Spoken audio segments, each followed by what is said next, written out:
You are listening to The Rant with David King. We hold these truths to be self-evident. All men and women created by go. You know the thing. Doggy do on his shoes. Billy's dad is a fudge packer.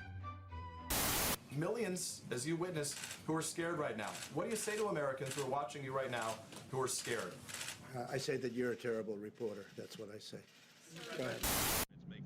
I've been saying it. I've been saying it for 10 damn years. Ain't I been saying it, Miguel? Huh? I've been saying it.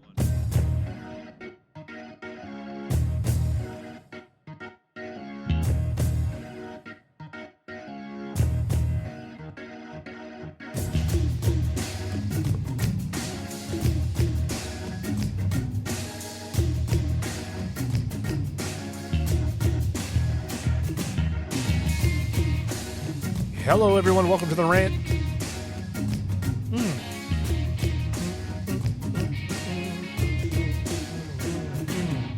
Good. It's good to be back. Happy New Year 2022 on this Monday. Hopefully it's treating you good. I'm going to tell you, we're already off to a rocky start.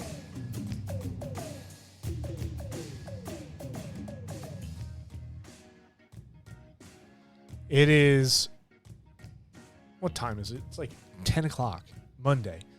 And I don't know if you're living in the South, anywhere in the South, you probably experienced something very similar to what I experienced last night, me and my wife. I couldn't sleep. I don't know about you guys, but the holidays, they tend to mess up my schedule, like my sleep schedule completely, because there's a lot of time off. And so generally by the time New Year's Eve weekend is wrapping up and Monday's approaching and we're going back to work, I'm like wide awake at 1 o'clock in the morning. I can't fall asleep. And so that was certainly the case last night. Well, I'm getting ready to go to bed and I'm laying there and the wind is howling. And I mean howling like I have never heard since probably that time that hurricane passed over a few years back. It was pretty crazy. It was making all kinds of crazy noises. We had, I'm pretty sure my chimney cap was coming off or at least rattling. Something metallic on my house was rattling. I walked around it today, did not see what it was. But nonetheless, we have a lot of tall, lengthy pine trees. And they're not like, it's not like a Christmas tree type of pine tree. You know what I mean? It's real long and they're tall and they're real kind of skinny. And I'm telling you, so my wife, she was sound asleep. She's snoring, sawing logs. And then of course the wind really picked up and it just woke her up. And I was a little worried. I was kind of like, oh man, it's pretty terrifying out there. You know what I mean? And I was a little worried maybe a tree would fall over. We've had nothing but tons and tons and tons of rain. The ground's very saturated. That's a big problem around here is the ground saturates so much bad with all the rain we get, and then trees just uproot. So I was a little worried about that. And my wife got up, and she said she was equally as concerned as I was. So we ended up moving to downstairs to be somewhat safer, as safe as you can be from a tree falling on your house. And I just stood out the backyard and, watched these trees just bend. I mean, I'm going to tell you something. We are so blessed. Everybody on my city block, I would say, is extremely blessed that we only had, from what I could see, one tree fell down. And we could hear stuff like hitting the ground all night. I heard one tree hit the ground. And we found out later that it was in my neighbor's yard, but it fell and it only hit the fence, the neighbor's fence. So nobody got hurt. Nothing looked like it got seriously damaged except for the metal chain link fence. So that's good. We have that going for us. But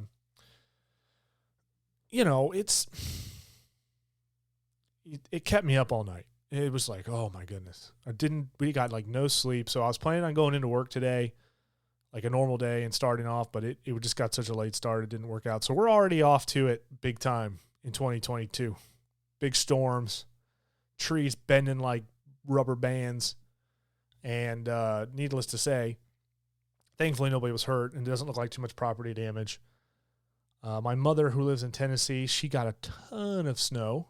I think they got like 2 or 3 inches, but it's already starting to melt. So, no big deal there.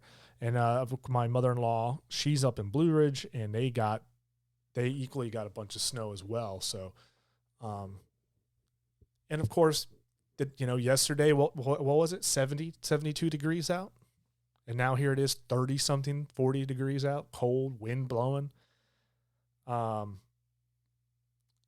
That's the South in a nutshell, for sure. It's hotter most days than not here, but when it gets cold, this is how it usually works. It works where it's very warm, and then the next day, suddenly out of nowhere, it's extremely cold. When I grew up in Michigan, it didn't feel like it was that way at all. It certainly felt like it was pretty consistent. We had more cooler days than warmer days for sure. But it was one of those things where it was like a gradual transition into the other season. Whereas with Georgia, you have basically 2 seasons, extremely hot and then cold. And sometimes that cold can be extremely cold, and sometimes it's a mild cold, but nonetheless it's cold. And when I say mild cold, I mean like 40s, high 30s, low 40s. Something that would be considered mild to somebody who grew up in Michigan, where cold to us is like 10 degrees out, with a wind chill factor of 0.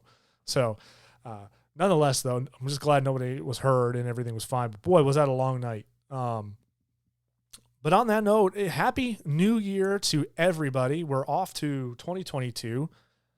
We're still dealing with COVID 2 years later. It's 2 years now to flatten the curve. We're dealing with the Omicron variant. We're not going to talk about that today. I'm not interested in talking about coronavirus and all that stuff. This is a new rant format. I'm started the rant back up last year, and we went away, and I'm happy to be back. And the plan is to indefinitely do the rant for the rest of the year. So please, if you enjoy this podcast, or if you enjoyed it in the past, please tell your friends, like and share it. And you can get this podcast on any of the channels in which you normally would listen to a podcast. So you get out of Apple, Spotify, things of that nature. You can also go to our website directly and listen to it there. Some exciting things to announce with the rant is the things that are going to be changing. Primarily, it's not going to be just me all the time. I'm looking forward to getting some guests to come speak. I got a whole new setup here. I've got a nice little mixer. I've got a bunch of mics now. And so eventually I will have my studio built. Right now I'm still working out of my little office, but this office will be converted into more of a podcast studio soon. So we'll be doing long form interviews and having guest speakers on. We're just going to talk about all kinds of things. We'll talk about like the news. We'll talk some politics. And politics will always be brought up, folks. If you don't like the politics, it will be in the show notes. You can skip that show and listen to another one. We don't want to be as political as we were before, or as I was before. The reason why I stopped doing the rant last year was because I just didn't feel good about it. I knew I love doing podcasts. I love being behind the mic. But the thing about it is like I felt like I was forcing myself into this kind of pigeonholed situation. I didn't want to be, say, a Rush Limbaugh per se of podcasting. Those are some pretty big shoes to fill in any situation, but I that's just not what I wanted to do ever, really. I like talking about politics. It's fun. I very much have my opinions and I have my ideas, and we can talk about that. But I do like the news and all that stuff as well. And those will be topics, but there's so many other things that interest myself, and I know that interest my listeners. And we just want to get into that. And hopefully we can appeal to maybe a little bit of a broader audience. So those are some things to look forward to, and I'm really excited about it. Another thing, too, is we have, for sure, as of right now, one other new podcast coming up this week. And it'll be starting this week as well. It'll be a 2-show-a-week podcast although it may only start off as one a week because the format will be Wednesday, Sunday. The Wednesday shows may not start up right away just because of the way I'm going to be formatting the Wednesday shows. I'll get into more details about it here in a moment. Let's play I'm excited about this. I've told nobody about this podcast. Nobody knows except for my wife. She knows about it. This is one of the reasons why we invested in the equipment.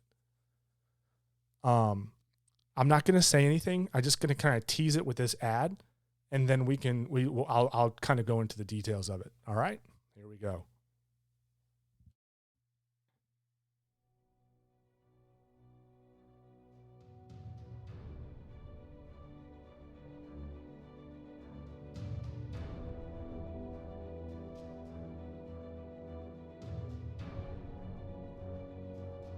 It isn't like you can walk outside and profess your faith in Christ anymore and expect them to even understand what that means.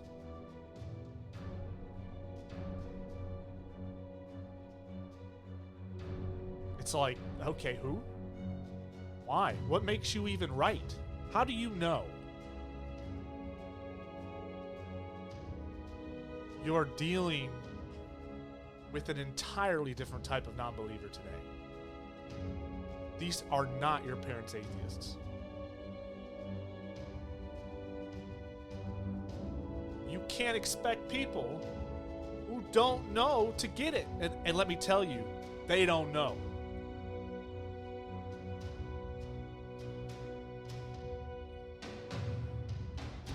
God has commanded us to go out and be a witness to the gospel that is Jesus Christ.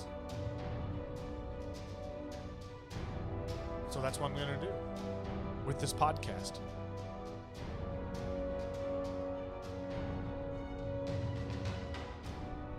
One episode at a time, every week.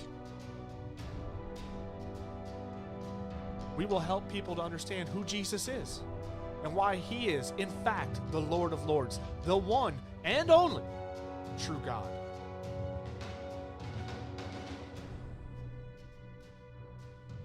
The time to step up is now. The time to get out and minister is now. For everybody, not just me. The time for you to get up and go out there and witness to the world is now. We can't live in fear anymore. We can't hide in the shadows. We have to get into the culture. We have to get into the filth. And we got to pull them up out of it. They can't save themselves. They don't know.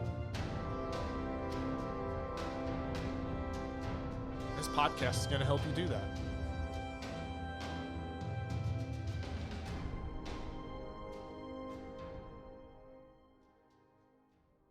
All right.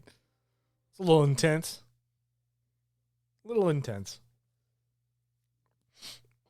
The podcast, No Apologies, Apologetics, with me, David King, will be airing every Sunday as of this Sunday.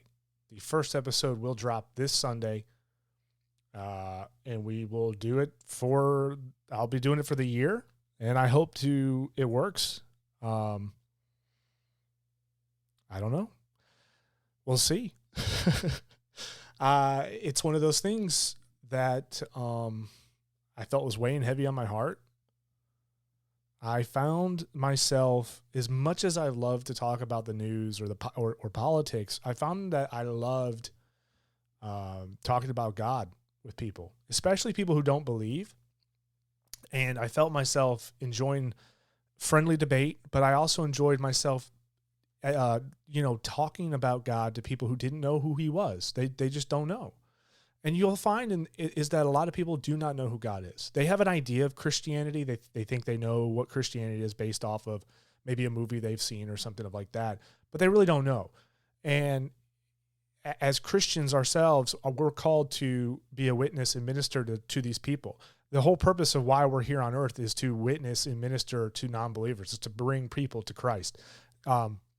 If you ever want to know what is your purpose on this earth, that is your purpose, is to go out there and bring people to God. So I felt that that was where God was leading me at the moment, in this moment, is to do that kind of show where I can, really help and reach out and talk about Christ and help people maybe who want to do that too and maybe don't know how.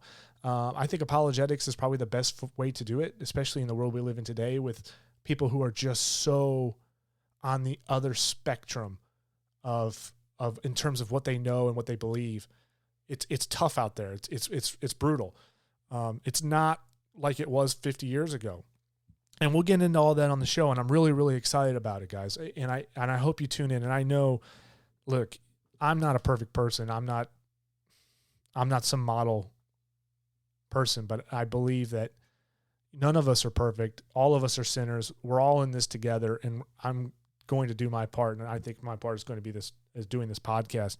And so it's called No Apologies, No Apologies, Apologetics with David King.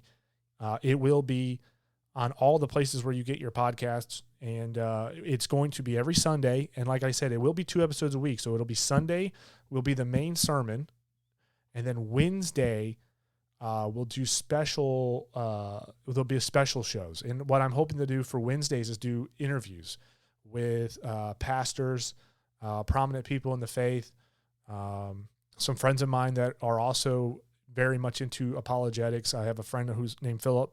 He's very, very knowledgeable in it, probably almost more knowledgeable than me. Just after speaking with him about it for like 10 or 15 minutes, he's a real smart guy, and I'm excited to get him on. He has a podcast of his own, Roll Call, and we'll get him in on there. We'll talk about that. So that'll be Wednesdays, but it won't always probably be every Wednesday. It's going to be very dependent on whether or not I can get somebody in. It's tough right now. A lot of pastors are very busy. A lot of people are just, busy with their schedule, and it's hard to get the time to make the show, but we'll do it as best we can, but definitely every Sunday for sure. And then maybe we'll do some sermon series or something for Wednesday nights too, if we can't get an interviewer or something, or a special guest or something in.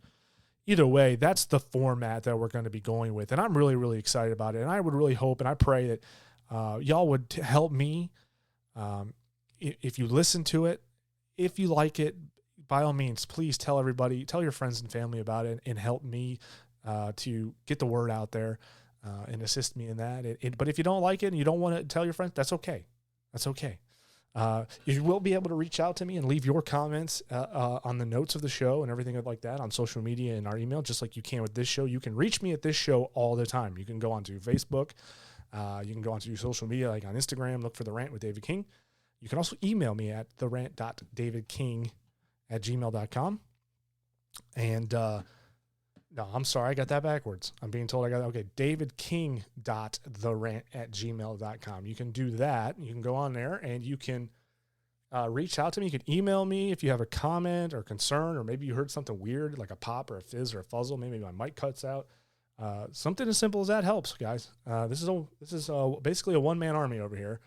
And, your comments and critiques are welcome. And if you have something you want to add to the show, maybe I missed something, I would love to hear it, especially when it comes to the No Apologetics podcast. That would be fantastic to hear your feedback. I would love that so much.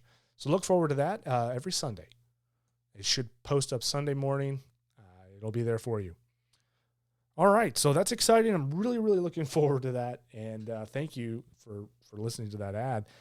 Now, so much is going on in the new year, but one of the biggest things that I love about the New Year's is, well, we're wrapping up college football.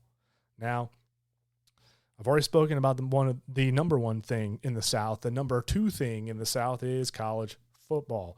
And quite frankly, as far as I'm concerned, the number two thing all over the world is college football. And so we just wrapped up the semifinal playoffs for the Big Natty. And it looks like, unfortunately, my Wolverines got their butts kicked. I mean, there's just no way of getting around it. But you know what, though? The Michigan Wolverines, my football team, had a phenomenal season. Just a phenomenal season. Such a great year. We were expected to be fourth in the Big Ten.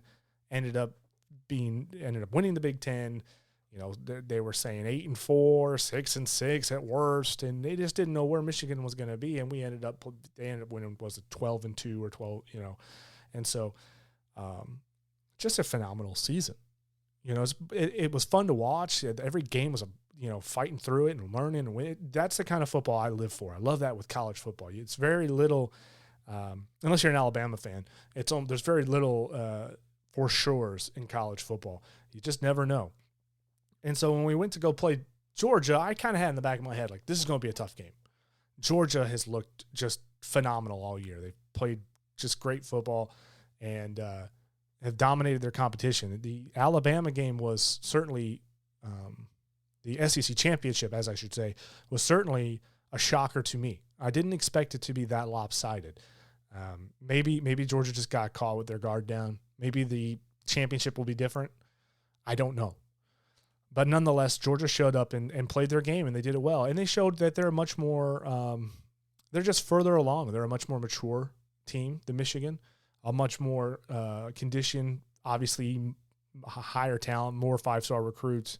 They're just further along in the process, you know. But Georgia's like that fine wine. It's ready to be packaged up and sold. It's ready to go out the door. And and Michigan, it just needs just a little more refinement. It needs more time to groom and condition and get some other talent in there and work on that. That is just the nature of college football and the nature of where Michigan has been for the last decade. They've been in rebuild mode. 2 coaches, finally got Jim Harbaugh in a few years back, and he's been doing a good job. The thing I wanted to talk about today is the playoffs in general. This has been a thorn in my side. Honestly, it's been a thorn in my side since the very beginning. It has been one of those things where I can remember the day where my dad told me over the phone, "Hey, son," or I think could have been a text message, who knows? But he said, "Dave, they're going to be they're finally doing it. We're going to a playoffs. We're getting away from all this BCS nonsense of votes and who's the best and who's not the best, and we're finally gonna hash it out on the field, and we're gonna know who's the best team, or the 2 best teams, and they're gonna go fight it out, and they're gonna be whoever wins that game is gonna be the national championship." I thought, "Oh, this is great. You know, this is fantastic news." And we've all been saying it. We want playoffs. We want a playoff system. The NFL had it. We want it. Why don't we have a playoffs? Oh, you can't play that much. Yeah, you can play that much football. No, everybody knows that you can play more football. It's fine. So, what did we get? My dad says, well, they're starting with 4 teams. It's like 4 teams. Yeah, 4 teams.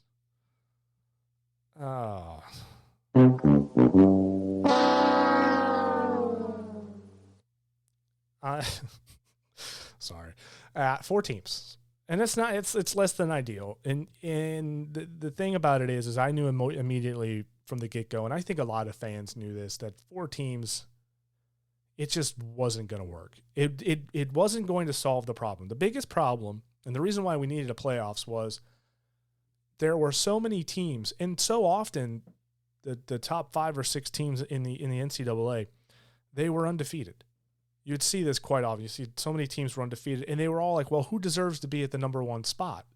And it would come down to essentially a group of coaches or some guys in suits, and they were voting on who deserves to be number 1. And it would go off of, strength of schedule, how well did they play in that schedule, yada, yada, yada, yada. And of course, the fans didn't like it because it was like, well, wait a minute, who's to say our schedule wasn't as strong as theirs, or blah, blah, blah. And it would just cause arguments, and there was always people that were unhappy.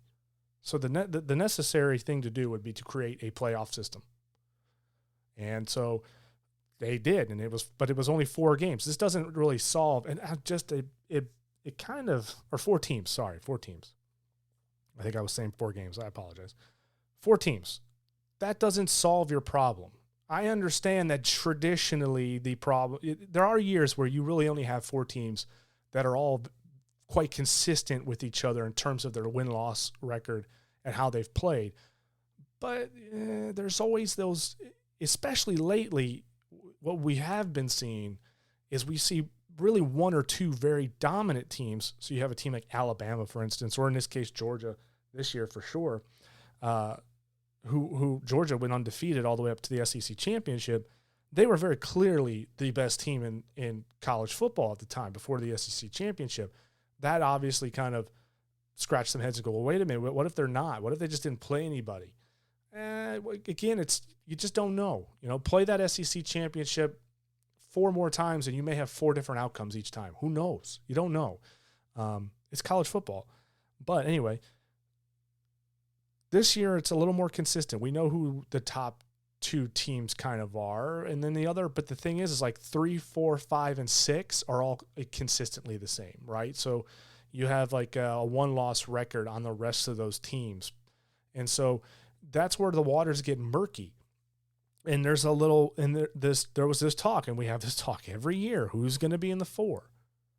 And from the get-go, I think the playoff committee was probably thinking, listen, what's going to happen is Georgia's going to beat Alabama in the SEC championship, and all will right itself. And we don't even have to worry about Alabama being in the playoffs. We'll put Baylor or whoever else was up. I'll have to go look at the stats to find out. But whoever that was, we knew Michigan was going to be in there. We knew Cincinnati was going to be in there. And it was either going to be Georgia or Alabama. Cincinnati, Michigan, Georgia, Alabama. And then that fourth one was the one that was like, well, what's going to happen here?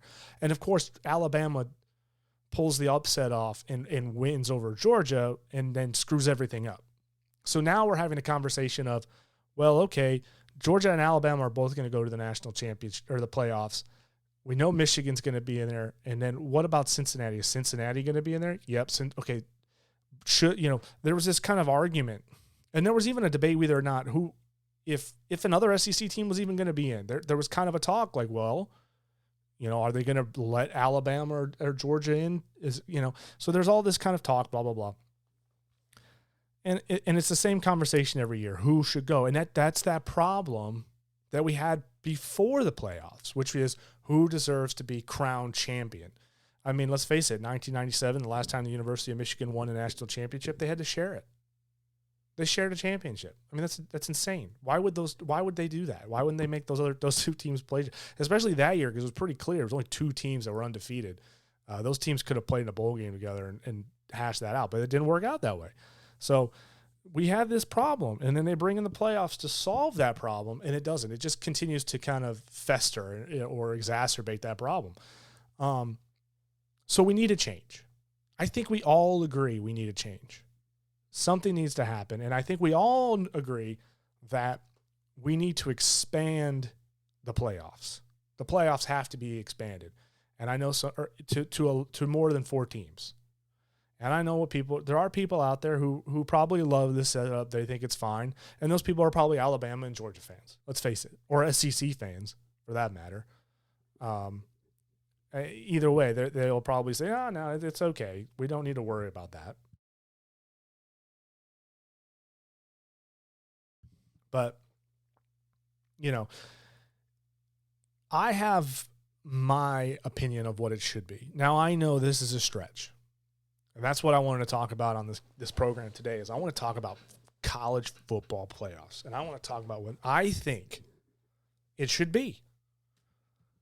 What should the playoffs look like going forward? They could change it right now. And we could do this, and it would take very little effort.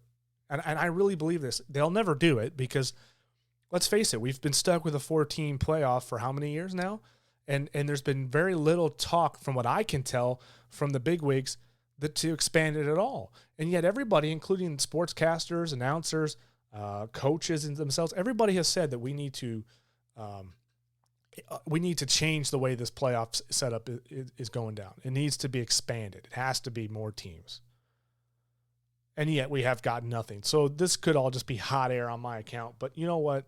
Let's talk about it. And honestly, if you're listening and you have your own ideas and you hear mine and you don't agree with it, then hit me up on social media and let me know. Or maybe you do agree with it, but maybe you want to tweak a little bit. I want to hear what you think. I want to know what your ideas are, what could be better or ways to improve the playoffs. And I've heard a lot. I've heard many. I've gotten to many of debate on social media on it. So let's give a rundown. Right now, there's the playoffs, 4 teams. Okay, and the way it's set up basically now is excuse me. The way it's set up now is you'll have 4 teams, and it's usually the top 4. All right. And the top 4 is, based off of all of these kind of parameters that they set up, which is, how many wins you have, your strength of schedule, are you a Power 5 conference, all these things, because let's face it, Cincinnati never would be in the top 4 if it hadn't been that they get, Cincinnati normally would never be in the top 4. Let's just put it that way. They had 2 back-to-back good seasons, so they got recognition. So the conference does matter. And all these things are taken into account, and then they vote on it, and then they kind of put whoever's there. And most of the time, it's pretty good. Like the top 10 ranking system, for the most part, it works. I know there's times where it's like, well, it feels a bit archaic, or it seems kind of like you scratch your head and go, why is that person at this position or not? And we did see a little bit of that. Alabama, lingers in the top 4, even though they lost to an unranked Texas A&M. You could make the argument that if you lose to an unranked team, and based off of how you've been performing that year, which is Alabama has not performed to Alabama standards. But the thing about it is, you say that, you go, well, they're not really winning big on these teams that they normally would win big against. You can make the argument, well, they should have dropped down below. They should have dropped maybe to 5 or 6, right? Maybe 8, because any other team would have. I mean, let's face it, Ohio State, when they lost to Oregon, they dropped pretty big. I mean, I think they dropped to top 10, I think it was. I'll have to go back and look. So I get it. It's Alabama, and Alabama has a kind of a record, and you don't ever, bet against them. But that's the problem with the whole ranking system. It's like, well, and this is going to lead to my point overall why we should set up the playoffs the way we do. Okay, Alabama's Alabama. They lost to Texas A&M, but yeah, they're still Alabama, and look at their past history and who they are and how they win. Don't take them out of the top 4. Okay, fine, fair enough. That's fair enough. Okay. But the problem, so what we need to do then is we need to right that ship at the end of the season, okay, when these teams go off and play in their conference championship. So the way it's set up is you have these 4 teams. And whoever's in the top 4 gets to go off into the playoffs. Now, you may not agree with who's in the top 4. Like I just said, I didn't agree with it too much because there were some teams that lost to unranked teams. I don't believe that should have been kind of something that drops you out of the contention for the playoffs, but it didn't. So it's kind of an archaic process, and then those 4 teams go and play on New Year's Eve, and then whoever wins those 2 out of those 2 games goes off and plays in the championship. That's how it works. Okay? It's not a best of 7. It's not a best of 5 or anything like that. It's simply you play 1 game, whoever wins moves on. It's the way football has always worked. So it doesn't, and the system doesn't work. Every year there's a problem. Okay, and like I said before, the playoffs were put in place to resolve grievances and problems within the system, and saying, well, my team should have been there, or my team should have been there because of this, or, this conference never gets enough credit, or that team's always getting all the credit, and blah, blah. You know what I mean? It was meant to resolve that. Let the best team win. That's what everybody's saying. Well, we want the best team to win. I agree with that. However, in football, oftentimes the best team doesn't always win. It's usually the team that plays the best that day. Okay? So in order to minimize or to, I don't know how to phrase this per se, but in order to make it as fair as possible and as interesting as possible, I think we need to do this. So so right now there's only 4 teams, but this is how I think it should be set up. And it's very, very easy. We do not have to extend the season any further out. And I know that is one of the biggest arguments that you'll hear is that the season's too long. And listen, we could alter the 12-game regular season for sure. We could lessen the non-conference games. I personally don't think SEC should be playing non-conference in November. The Big Ten plays one more conference game than the SEC does, and yet the SEC gets the credit for being this powerhouse conference, and yet they play non-cons in November. But I digress. That's a whole nother conversation for a whole nother day. But maybe we can alter the 12-game season to make the season shorter. But in my setup, we're not extending the season out further past January. We are adding games, but we're not extending it out. And if the number count is the problem, if people say, well, 14 or 15 games is too many. Okay, fine, fair enough. Again, then remove the 2 or 3 non-conference games in September, slide the season back, and play lesser regular season games. We don't need to have, honestly, the snoozers that are, Michigan playing Eastern Michigan. Or Georgia playing, I don't know, UCF. I don't know. I'm just saying these non-conference kind of whatever in the beginning of the season. I understand why they do them. I get it. It's good for the lesser school. It's good exposure. It's good for the coaches, for the bigger programs to kind of work out some of the kinks before they go into their conference play. I get all that, 100%. And that's why I'm not saying we should even get rid of those. I want to keep it. I'd keep the 12-game schedule or just keep a couple of those in the back. Anyway, the way it is very simple. We have 10 conferences, and then you have the independent conference, if you even consider that a conference. But you have 10 actual conferences, and you have the independents. The 10 conferences are the AAC. For those of you who don't know, we have 10 conferences in the FBS, right? That's Division 1A. Formerly the Division 1A. It's now known as the FBS. You have the AAC, which is the American Athletic Conference. That's notable teams like Cincinnati, UCF, Navy, Temple. You have the ACC, teams like Clemson reside there, Wake Forest. You got the Big 12. That's Oklahoma State, Texas. Go Longhorns. You got Big 10, my conference, Michigan, Ohio State, Michigan State, Northwestern, the big boys. Conference USA, Southern Mississippi, UTEP. Then there's the Mid-American Conference, Toledo, Eastern Michigan, Bowling Green, for instance. Then you have Mountain West that has like Boise State, UNLV, Airforce. And then there's the Pac-12 that's got teams like Oregon, Utah, and Stanford. And then you got the mighty SEC, Georgia, Alabama, LSU, you name it. The big, powerful schools down in the South. Sun Belt, App State, Texas State. And then the independent, which it's not technically a conference because they're not in a conference. And that's got teams like Notre Dame in it.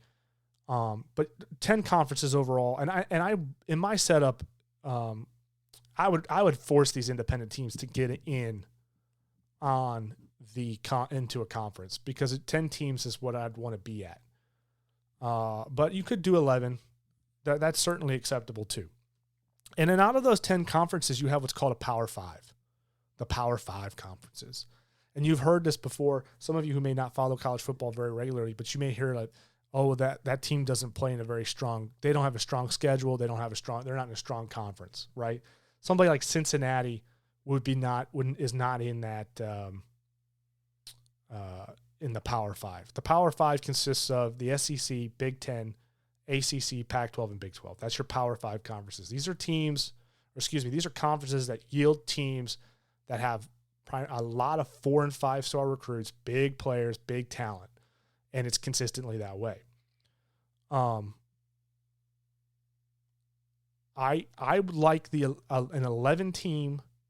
So for all that being said, I think we should do an 11-team elimination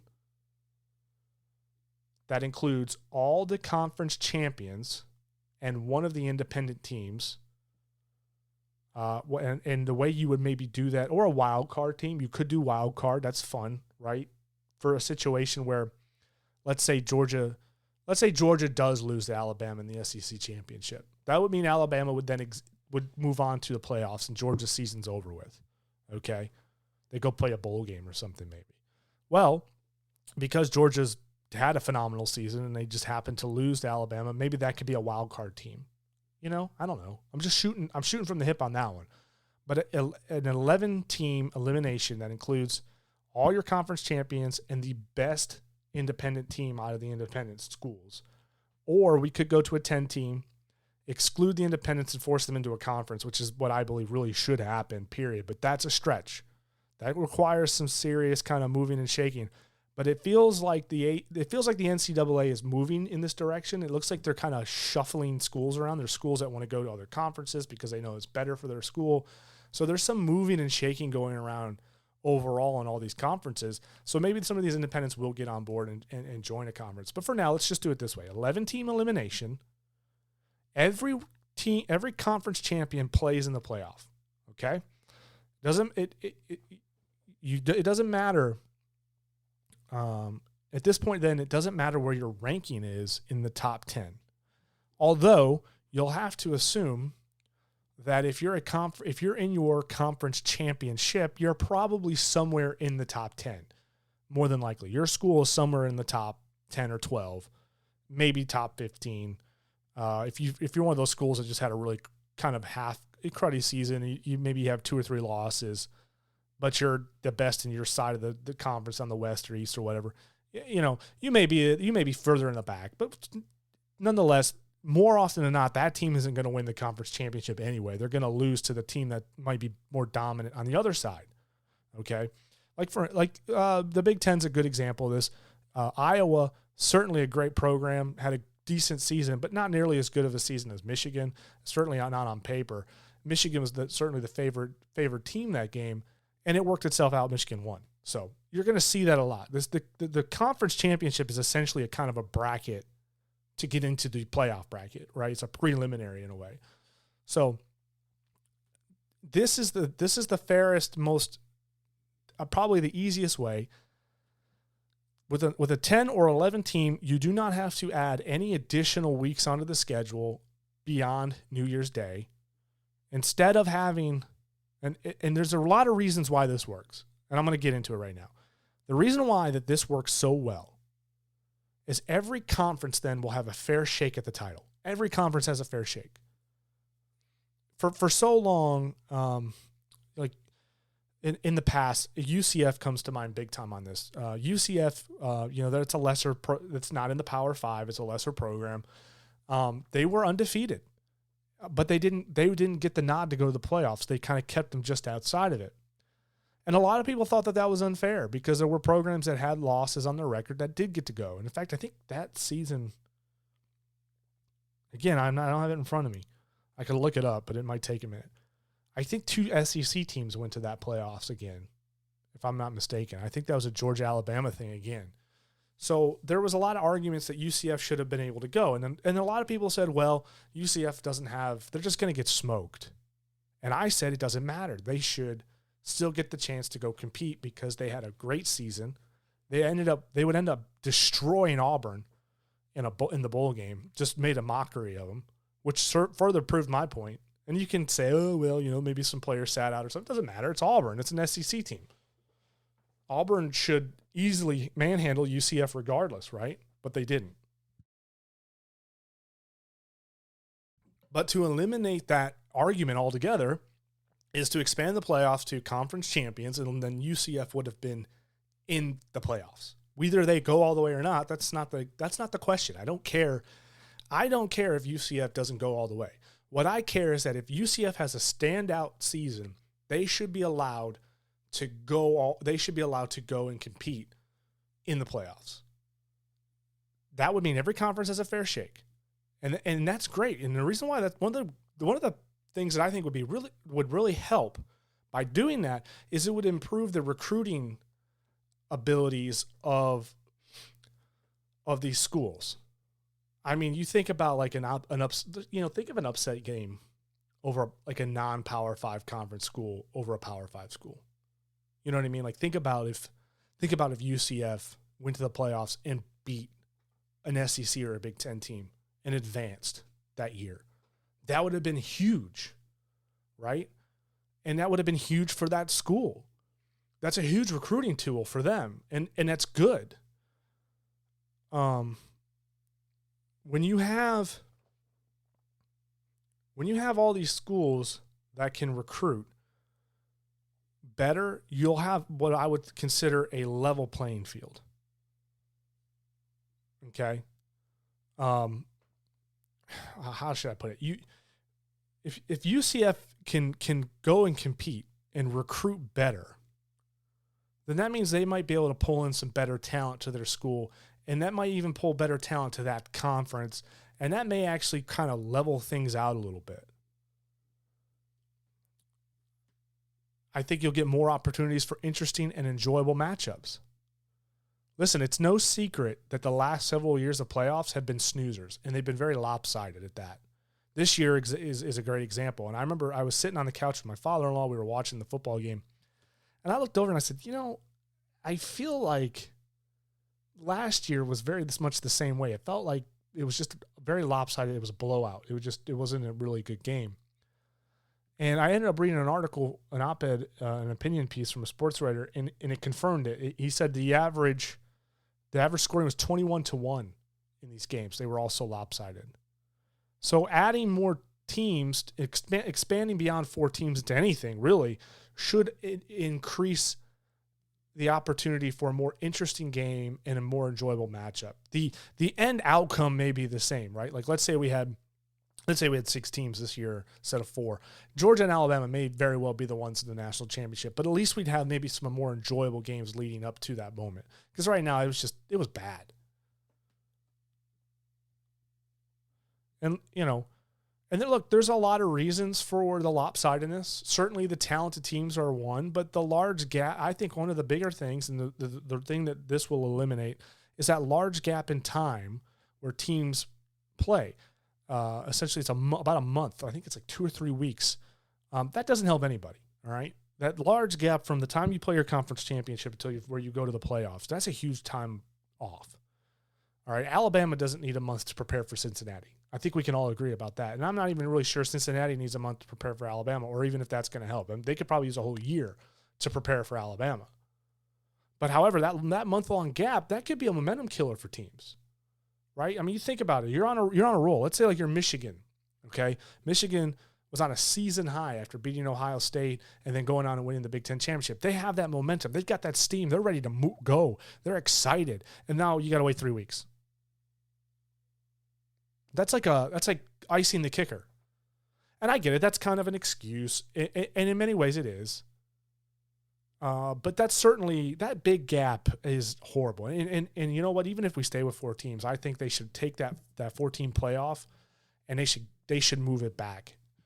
It should be one of the weeks in the middle of December, and then leave New Year's Eve alone, and then do a New Year's Day championship game or something else. Because first of all, it's just too much of a gap. I don't think it helps anybody, and I do think it does. I do think that lapse in time has a huge effect on teams that don't have so many 5-star recruits and top talent. Someone like Georgia and Alabama with as many 5-star athletes as they have, that are so dialed in to perfection, it's easier for them to pick up where they've left off. It's harder for teams that have grinded all year and use that momentum to help get them over the top to just wait that 3 weeks out. I really do. I believe it down to my bones. I'm not saying that if Michigan had played the week after the conference championship, would they have beat Georgia? No, I'm not saying that at all. I don't think that they would have. They may have played better. Certainly, there may be a difference. I do think there would probably be a little bit of a difference in their performance, but I don't think they would have necessarily beat Georgia. Not at all. I'm not saying that, but I do think that has an effect on the scoring gap and the snooziness of the game. More teams means a higher likelihood for more entertaining games, better matchups, and again, like I've said, while the outcomes could be the same in this situation, so if Alabama's the only SEC team in the playoffs now because it's only conference championships, Alabama may always go to the national title. They may just march their way to that game every time. Okay. But there would still be more enjoyable ball games for fans and more cash for the coffers' pockets. Plain and simple. Everyone wins. More enjoyable games, more money, because you've got more games, more exposure. Everybody's going to be tuning into the playoffs. Doesn't matter who's in it. Listen, everybody's always interested to see how teams perform in the playoffs because there's a lot of interest to that because, one, they're more than likely their team's probably in it. And even if it's not, they're always like, how is Cincinnati going to play against Alabama? Is Cincinnati going to find a miracle and pull an upset? I was interested. And Cincinnati looked good all year. You never know. It would have been so fun to watch that, right? Not if you're an Alabama fan, but if you're just a college football fan like I am, you would have loved to have seen Cincinnati at least put a hurting on Alabama and make it close. That would have been fun to watch. So everyone wins. Everyone will tune into this. Everyone will watch these games. This is going to be essentially 6 more. No, it'll be 2 more weeks of additional football, additional games that you may not have gotten before, or would not have gotten the exposure before. Because let's face it, bowl games are. Everyone tells you that bowl games don't matter. So the majority of people aren't tuning into bowl games that their team isn't playing in. But everybody watches the playoffs. So the playoffs will garnish the viewership it needs, regardless of how many games there are. You know, basketball has its March Madness. There's absolutely no reason why football couldn't have their December Madness version of that in December with the playoffs. Something similar to it. I mean, who wouldn't want more football? I mean, the players are not going to protest this because, frankly, it's a couple more games. It's nothing unusual. You know, most of these teams will more than likely be in a bowl game anyway, so they're already going to play. If they lose their conference championship, they're going to go play a bowl game. If they win their conference championship, they're going to go play in a bowl game. They may even go to the playoffs. So they're going to play at least one more game anyway. So what's a couple more? The schools will get more exposure, which means more money and more students. I mean, after all, college football is a recruiting tool for these schools, right? I mean, right? That's what they tell you. It's recruiting. The money goes to the kids. That's what they tell you. So the schools will get more exposure. The students they'll bring in more students. It'll be good for the schools. NBC, ESPN, they'll have more content. They're winning now. And again, let's face it, the 14 playoff is a snoozer. Especially when the Power 5 today is really no longer in regards to the conferences. It's really just 5 teams. You got Alabama, Georgia, as of late. The Power 5 teams have been Alabama, Georgia, Ohio State, Clemson, and then there's a kind of a wild card we could throw in there from time to time, like maybe like an Oklahoma. You know what I mean? Like Oklahoma kind of sneaks in there from time to time, and it shifts there. But the top 4 is generally the same teams. You get Alabama, Georgia, Ohio State, Clemson. Notre Dame might come in there sometimes, but this is how it is. So the 14 playoff is just so boring because it's become so predictable. You know, these teams, they constantly recruit the best talent in the NCAA. And why not? They've made a name for themselves over the last 10 years, especially Alabama. I'm not even sure that Saban even has to try anymore when it comes to recruiting. I think everybody just wants to go play there who's a 5-star athlete. He may have a little more competition these days with Georgia and stuff now, but for the most part, Saban's built himself a nice little empire over there. He's got a good, well-oiled machine now. And it didn't come without any work. I'm not taking anything away from him. By no means. Saban's a phenomenal coach. He's done great things. But he has built himself a tremendous program over there. But offering a spot in the playoffs for every conference means every team in the FBS has a shot at the Natty. Period.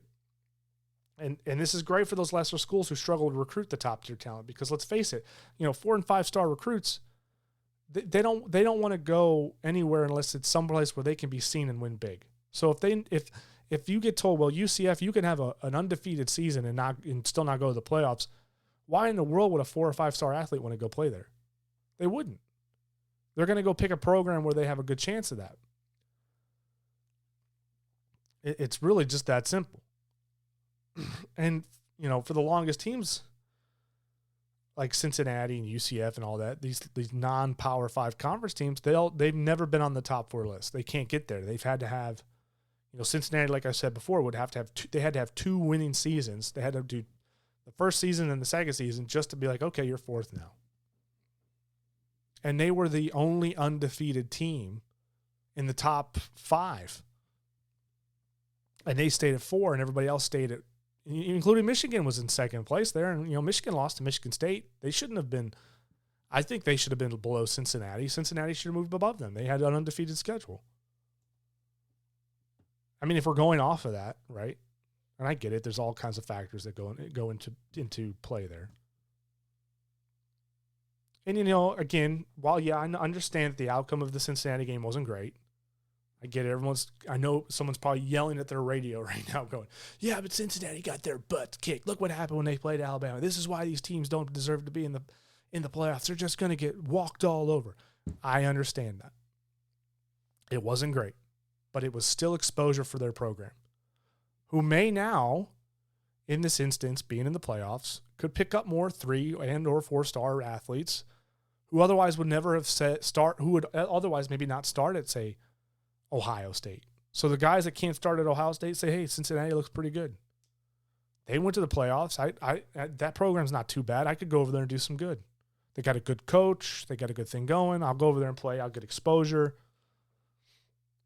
The days of having to be in a big program to get noticed are over with. I mean, hell, so many games are on TV now and social media and everything else. It's very easy for these football players to get a look if they're good.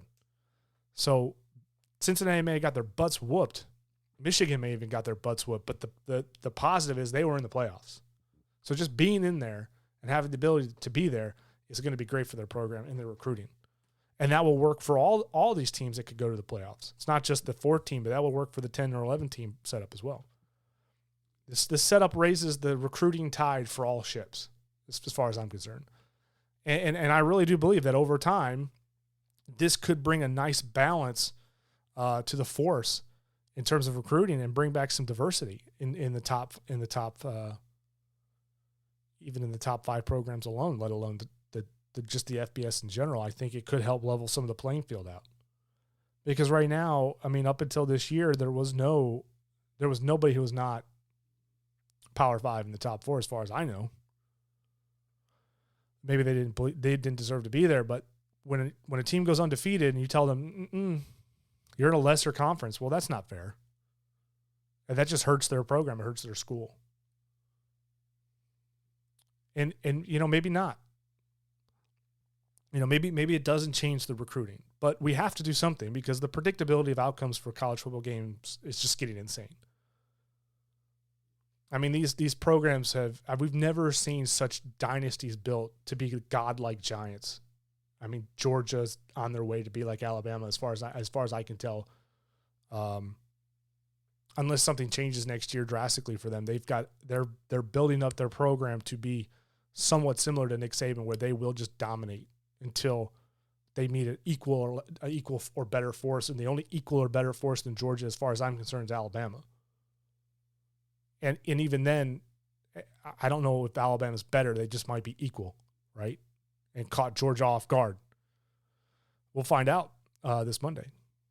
So it may not change anything, but I do think we have to do what we can to help kind of maybe level this out because it's getting a little out of hand.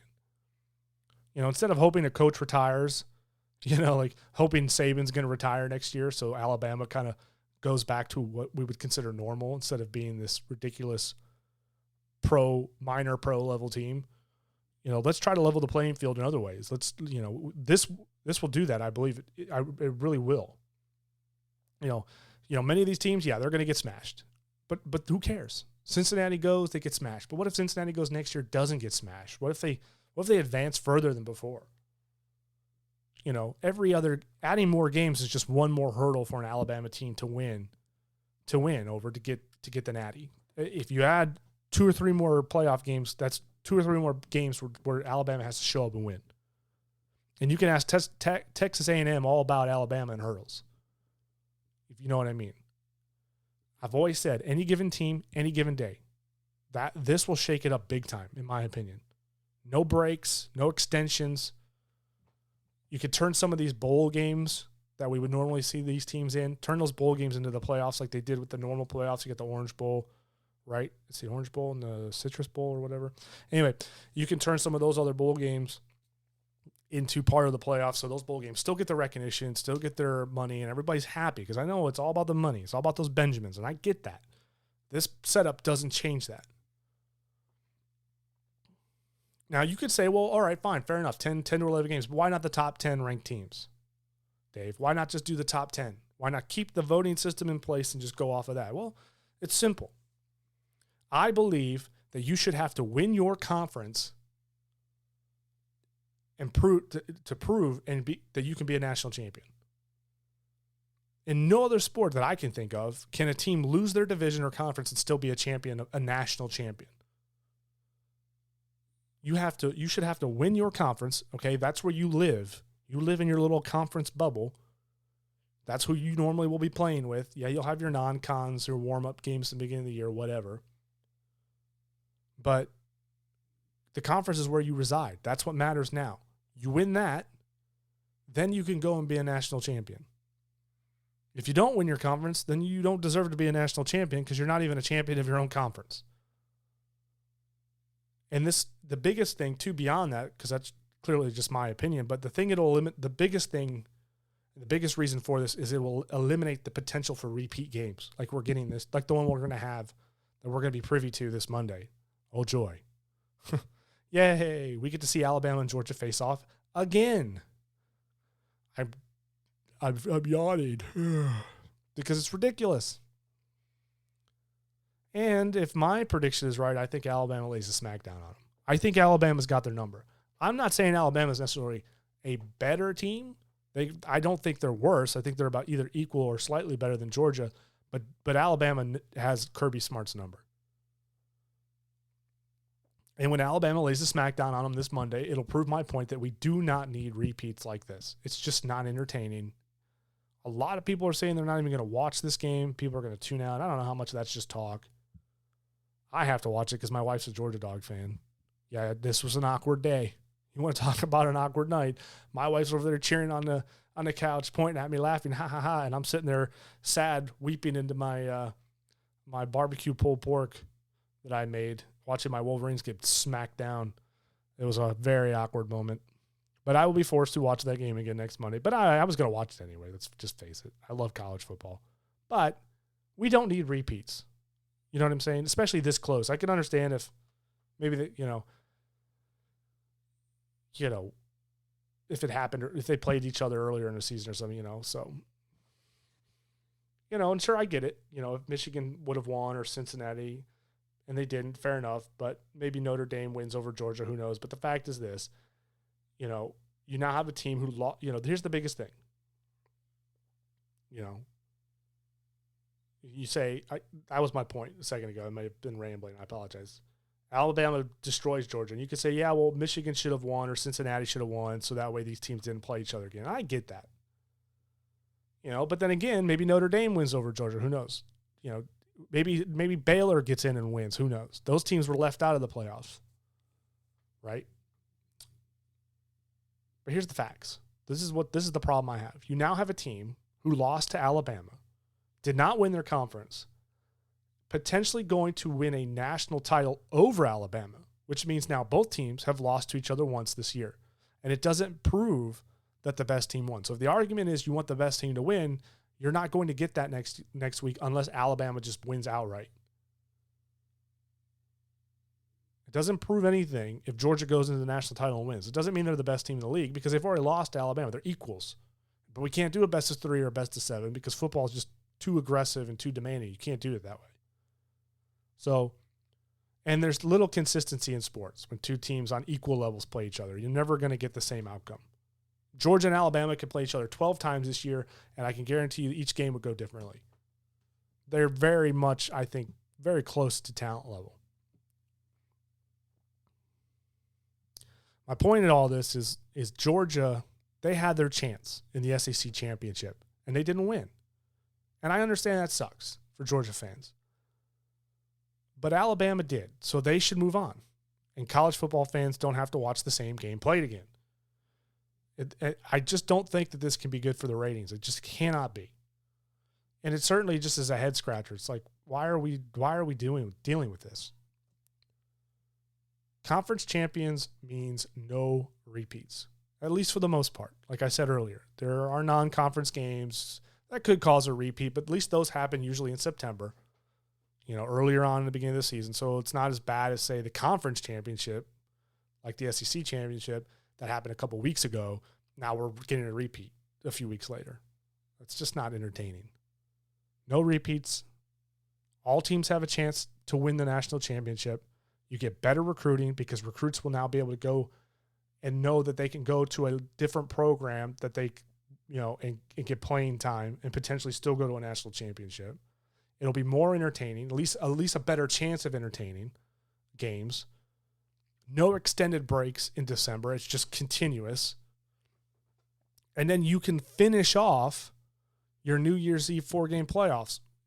So by the time you get to the 4 teams in the bracket, that'll be the week of New Year's Day. So you can finish the 4 teams off anyway. So there's still enough time in December, even with the holiday, Christmas, where you can still have those 4 teams play on New Year's Eve, if that's such a big deal. And then they can play on New Year's Eve, wrap it up, and have the playoff in the championship game on that Monday a week out. So it all still works out. There's really no changes that need to be made. The only changes that will be made is you're going to add more teams, and those games will be played the weeks after the conference championship games. And I think it's a win-win for every fan out there. I really do. I think it's a win-win for all of us. You know, it's the closest to fairness as we can possibly get. It would end the argument. The only argument that could be made was, well, you know, if Alabama didn't get lucky and beat us in our SEC championship, we would be in the national championship game. Okay, fair enough, but they did beat you.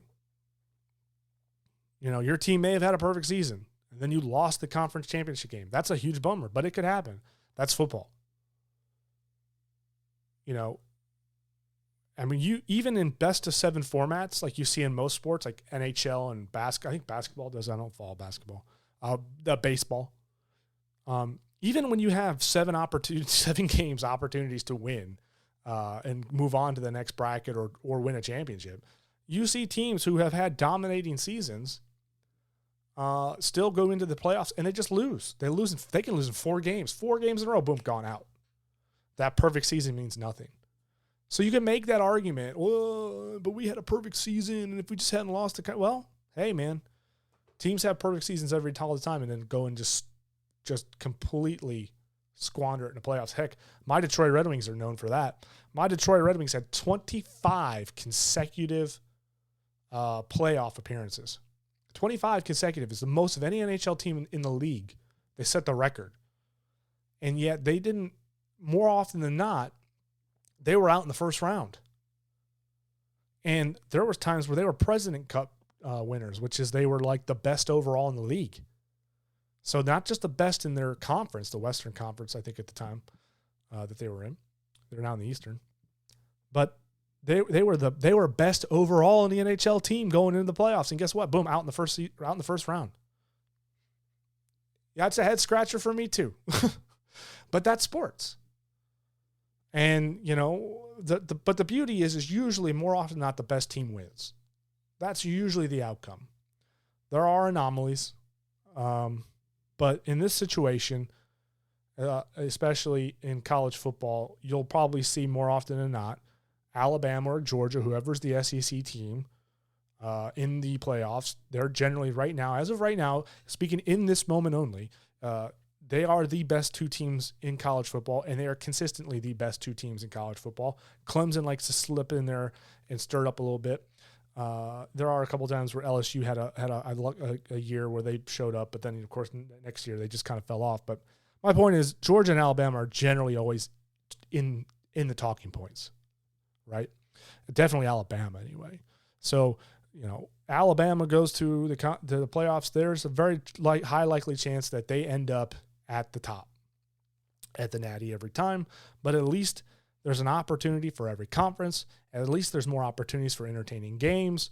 Look at the Rose Bowl. The Rose Bowl was probably one of the best games of football I watched. Was Ohio State-Utah game.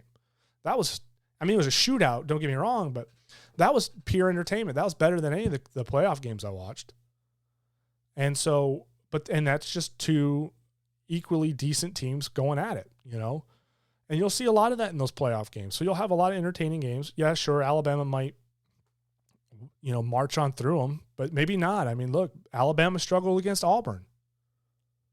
Alabama lost to Texas A&M. There's no guarantee that the game that they play is going to be some blowout. That Auburn game was a good game. I can't believe Auburn lost it. I mean, I was really rooting for Auburn that day. That was cool. So that's my point overall. Is it needs to go to something. If you want the ultimate fairness, if you want to end the whole argument about who should be in and who shouldn't be, let every conference champion go. That settles it. Some years your team's not going to win your conference championship. They're going to choke. It sucks. I know. Believe me, I'm from Michigan. I have the Red Wings, the Detroit Tigers, the Lions, and the University of Michigan. I know what it's like to be disappointed. Okay.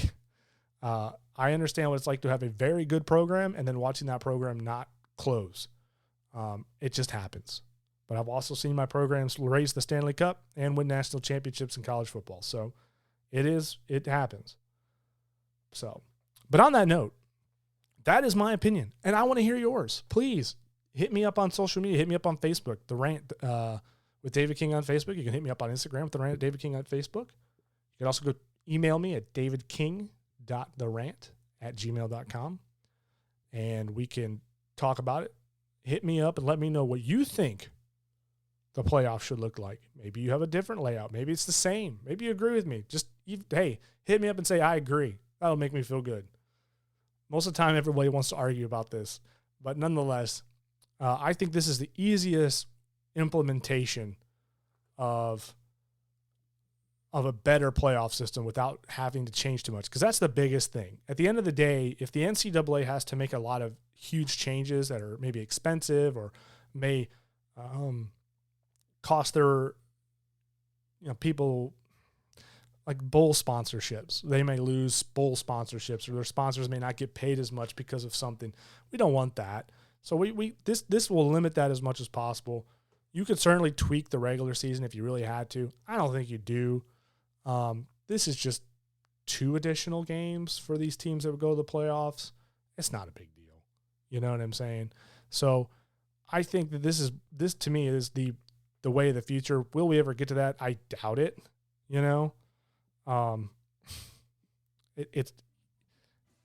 We haven't changed anything yet. So you have to ask yourself, if they haven't changed anything now, will they change anything at all? This goes into my SEC conspiracy, the BCS SEC conspiracy. That's a whole nother topic for a whole nother show. Why are they not changing anything? Why is it okay for 2 SEC teams to get into the playoffs? Why does it seem like there's a favoritism to turn down the outro music? I'm not ready to cut out. I'm going to go on a rant real quick. Why is it the SEC gets favoritism every year? I get it. Georgia's phenomenal this year. They are this year. But for the most part, they've been no better than Clemson or any other program for the last 5 or 6 years. Sure, they're trending up, and I get that. So but the fact of the matter is they keep losing to Alabama when they play Alabama, and so why is Alabama should be the only team going to the playoffs? That's my point. There seems to be a little bit of favoritism. That's a whole nother thing. I'm not going to get into it because we're already at an hour and 12 minutes, and you've heard me rant about college football. Hit me up on social media, folks. I'm so happy to be back with you this year. 2022 is going to be a phenomenal year for all of us. Remember to go check out No Apologies, Apologetics with David King. I'll catch you guys later this week. God bless.